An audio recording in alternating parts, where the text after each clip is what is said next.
Hey everyone, Jeremy Bennett here. Let's look at how powerful your mind is. Let's compare your mind to the most sophisticated man-made device ever created, the computer. The average computer can hold about 250,000 pictures, 20,000 songs, and hundreds of full-length videos, nowadays on something the size of my finger. Crazy. But let's compare it to your mind. Your mind can perform an estimated 10 quadrillion operations per second without you even knowing it. Wild. Ask yourself right now, what's making your blood flow throughout your veins with the perfect amount of pressure to keep you alive? What's making your heart beat right now? Are you consciously commanding your heart to beat right now? No. What's maintaining your body core temperature to the perfect degree to keep you alive? What's doing the 6 trillion things to your 60 trillion cells every single second? It's something called your subconscious mind. This is the powerhouse to who you are. Your cat has it, even your puppy has it. But of all the things that your subconscious mind can do, it can't do one thing. And this thing can help you attract good things into your life or can absolutely demolish your health. What is that one thing it can't do? It can't distinguish between a real event and something you merely think about. Sounds absolutely ridiculous, right? What happens when you have a nightmare? You wake up, your heart is pounding, you're sweating, and you're anxious beyond words. The nightmare existed in your mind. You weren't in any real danger at all, but your mind didn't know that. You physiologically reacted as if the nightmare was actually taking place in reality. There was a study conducted where a doctor hooked up an elite athlete, a professional skier, to a device that measured the athlete's muscle fibers. He told the skier to merely think about skiing down a hill without moving a muscle. The act of thinking about skiing down the hill actually made the same muscle fibers that would have actually fired off if he were to be actually skiing fire off from thoughts. This has been demonstrated time after time with the placebo effect.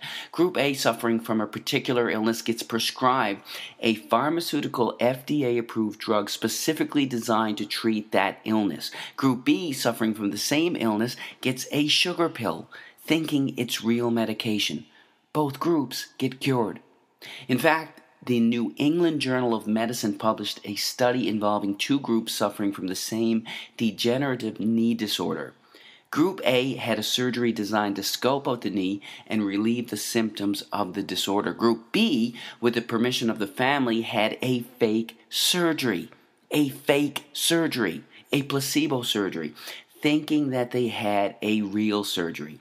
Only 3 small incisions were made in the kneecap, but no real surgery was performed. Both groups reported that the surgery was a success. In fact, researchers are suggesting that a minimum of 1/3 of all medical treatment, including surgery, is due to the belief that the treatment is going to work, the placebo effect. Most people don't realize that there is also something called the nocebo effect. It's practically the opposite of the placebo effect. The mind, instead of curing illness, contributes to illness. That's what a hypochondriac is. Their belief that they're going to develop a disease actually causes them to experience the symptoms of it. Whatever belief you hold in your subconscious mind will become your reality. Bottom line. That's how hypnosis works. The hypnotist implants the idea in the back of their subject's mind, and the subject experiences whatever they hold there. If they hold the belief that there's a spider on their arm, their eyes actually see a spider on their arm. An amazing demonstration occurs when the hypnotist walks towards his subject with his finger extended. He tells the subject that his finger is hot and burning. The hypnotist slowly touches the subject on their arm, and a blister actually forms in the exact place that the finger touched. Now, this is crucial to understand in all healing. Free will, as we understand it, is practically an illusion. In fact, 2 to 4% of the time, you decide what you want to do. You actually make the decision. 96 to 98% of the time, you don't. You're on autopilot. Your subconscious mind controls your decisions 96 to 98% of the time. Don't believe me? Do you like ice cream? If you do, snap your fingers and stop liking it.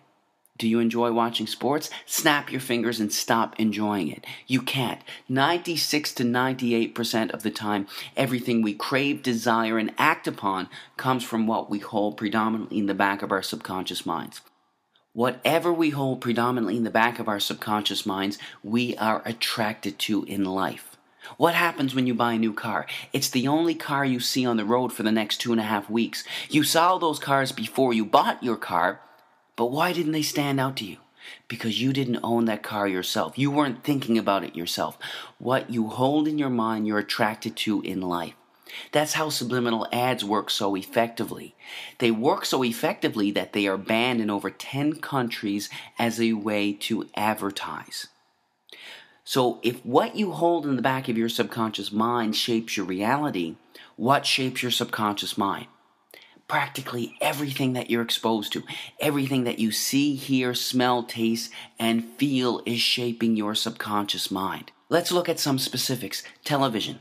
Here's a scary stat. By the time a child finishes elementary school, that child has witnessed an estimated 8,000 simulated murders on TV. All of these extremely graphic scenes are sinking back into their minds. And don't be tricked by Hollywood or cartoons. In the most important developmental years, when a child should be taught compassion and understanding, extremely intelligent minds behind the creation of perceived harmless children's cartoons are sinking violence into the back of their minds. Don't be fooled. What are you listening to on the radio? Every single word or thought you hold in your mind has a particular vibrational frequency. Negative words or intentions have slower vibrational frequencies, and positive words have higher vibrational frequencies. This is a song by Lady Gaga called Bad Romance. Some of the lyrics are, I want your drama, I want your ugly, I want your disease, I want a bad, bad romance. Our thoughts create us. We have to be extremely careful with what we are feeding our minds. Music can be beautiful and beneficial, but it can also have a negative impact on your health. Choose wisely. When I was growing up, the most violence we had on video games was Mario and Luigi jumping over turtles' heads. This is what our youth are playing today. These gruesome, extremely graphic images are sinking into the backs of their subconscious minds, weakening their immune systems and having astronomical, gradual negative effects on their health. Nobody's saying that these games are going to cause them to pick up a gun and go shoot somebody, but these games are affecting their health. There is zero doubt about that. What happens when you gossip? In order for you to gossip, you have to hold a negative memory and negative thought inside of your mind. You not only think about that negative memory, you share it with the other person that you're talking to. The second you hold negative thoughts in your mind, the biochemistry of your brain changes and you release cortisol, the stress hormone, into your blood, which then weakens your immune system, inhibits the actions of your white blood cells, increases the chances of infection, and even promotes weight gain. All from gossiping, all from your thinking. You can't gossip without hurting yourself. Remember that.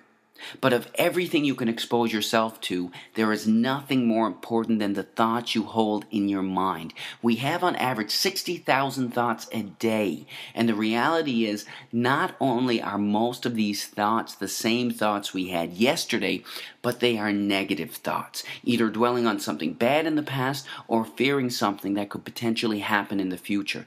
The second we have these negative thoughts, the second we release cortisol, the stress hormone, into our blood. Our thoughts create us.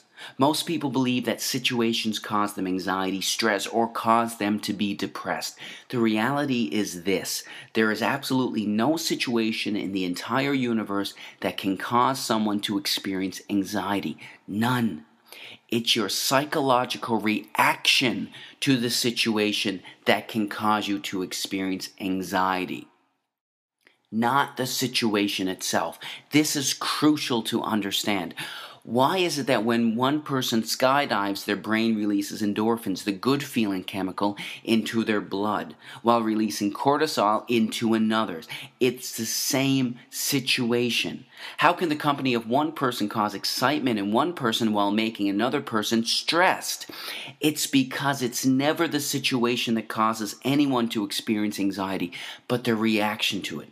You create your anxiety, not a situation. When you truly fundamentally understand this truth, that's when you realize that you control your anxiety, not a situation. It's one of the most liberating feelings you can ever experience. If you create it, you can take it away. Your thoughts control your life. You are the creator of your everything. Choose your thoughts wisely. God bless.